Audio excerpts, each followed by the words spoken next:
Hi everyone, Yoda the dog here, and it's time for the Monday meal. Today's Monday meal is a twofer. That's right, you get to see how to make pork chops 2 different ways in this video that my mom did.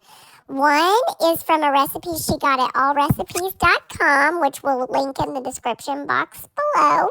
And it is for pork chops that have been thawed in the Instant Pot. And then the other recipe that you're going to see is from wellplated.com, which again, we'll put a link in the description box below to that recipe. But this one is for pork chops that have been thawed in the slow cooker.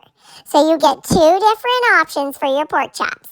But both are delicious, and my mom made 2 different recipes. So one was like barbecue themed and one was like Italian themed. So you'll definitely want to check those out because she didn't actually follow the recipes on either page. She just followed the amount of time to cook them. Anywho, so you know my mom. But hopefully you guys will give this a try, either one or both. They are delicious. We loved both of them, but I will say that the ones that were cooked in the slow cooker are much more tender. The meat falls off the bone than the ones cooked in the Instant Pot, although that was quicker. So just giving you a heads up there. So if you like this video, please give us a thumbs up. And if you haven't done so already, please subscribe to our channel. We would really appreciate it. Chef Yoda the dog, out. Hi everyone, we are making an Instant Pot pork chop recipe. We got 4 bone-in pork chops in there. And we got this one from allrecipes.com. I'll put a link in the description box below. But we didn't use exactly what they did. They were talking about like onion soup mix, which I don't think I have any of. And then a cup of apple juice, I believe, in there. And some butter. So I'm using Carnivore Crisp beef butter, which is basically tallow. And just spoonfuls in there of that. I use the blend, which is sea salt, pepper, and garlic.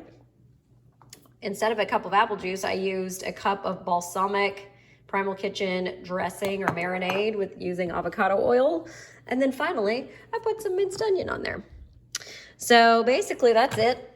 Then we're going to close the lid, make sure it's sealing. Set it on manual or pressure cook for 5 minutes. So we're gonna have to go down here.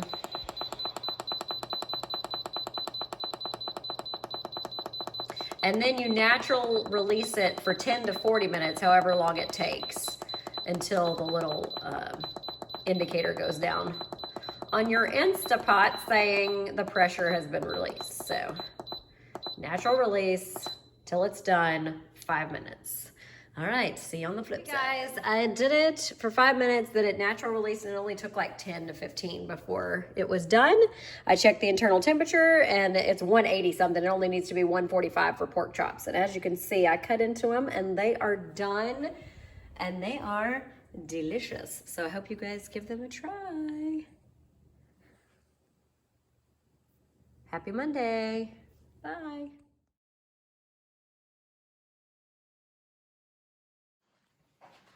All right, so we're making pork chops 2 ways. This way is in the slow cooker. We're gonna do it low and slow, 6 to 8 hours. Got thawed out pork chops in there. I sprayed the slow cooker with olive oil spray. Then you put some onion. This is dried onion. And some barbecue sauce. We're using Primal Kitchen Sweet and Classic on the bottom. Then put a layer of pork chops down. I covered the pork chops in the blend seasoning, top and bottom. And then put some more barbecue sauce on top of that, more onion, then 3 more pork chops. So there's 6 in there total. These are bone-in pork chops. And then more onion, more barbecue sauce, the whole rest of the bottle. Gonna put the lid on it and let it cook on low, 6 to 8 hours. All right, everyone, it's been, let's see, 8, 9, 10, 11, 12. It's like 7 hours on low because that's how long I was gone. But look at those pork chops, and they smell delicious. I wish you had smell-o-vision, but they smell really good and they look done. So we are going to be eating them now. Hope you guys have a great Monday.